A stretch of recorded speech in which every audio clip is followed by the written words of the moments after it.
Una sa ating balitaan, ipinag-utos din Pangulong Aquino na magpatupad ng mas mahigpit at komprehensibong hakbang upang sugpuin ang smuggling at tax evasion sa bansa.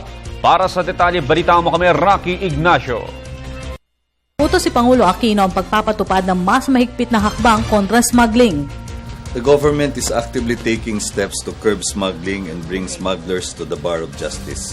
Since 2010, the government has filed a total of 157 cases under the Run After Tax Evaders and Smugglers program, for an average of 1 case per week.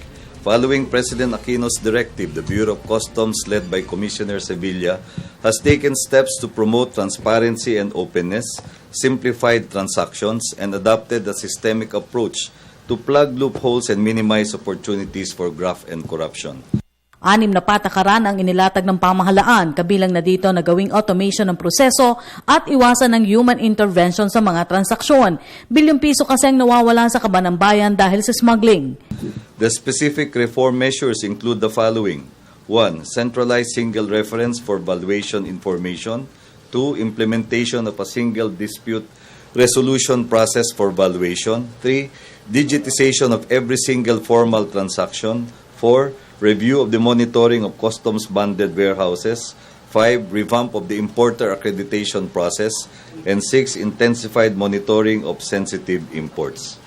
Nagsagawa ng direktiba ang Pangulo sa harap na rin ang pagdinig ng Senado sa umano'y rice smuggling sa bansa. Ayon sa Malacanang, handa naman ang Department of Agriculture sa bagong importation procedures.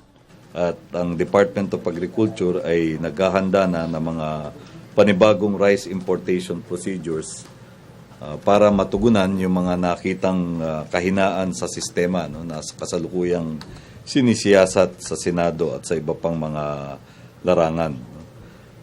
Makailang beses na rin tinalakay ang isyong ito sa level ng economic cluster natin.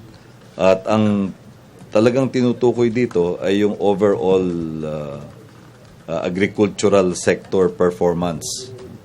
Kasi kung tutunghayan natin yung paglago ng ating GDP, hinahangad pa natin na mapahusay yung performance ng buong agricultural sector. Nakasentro na ang pagkilos ng Department of Agriculture sa overall agricultural productivity at hindi sa pagiging self-sufficient sa bigas na lamang. Sinabi ito ni Coloma sa report na kaya hindi matamo ang pagiging rice-sufficient ng Pilipinas ay dahil sa smuggling.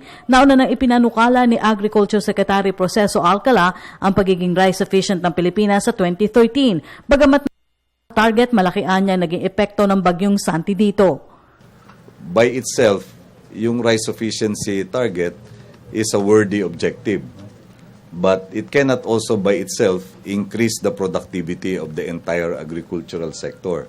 Since we want inclusive growth and since we accept that a big number of Filipinos are in the agricultural sector, namely farmers and fisherfolk, then to achieve inclusive growth, we will have to work at improving the productivity of the entire agricultural sector and not just of rice farmers. Samantala, patuloy pa rin ang mga programa ng pamahalaan para papanagutin ang hindi nagbabayad ng tamang buwis. Ipinauubayan naman ng Malacanang sa Korte Suprema ang posibleng pagbuo ng special court laban sa smugglers at tax evaders. Para sa Telebisyon ng Bayan, Rocky Ignacio.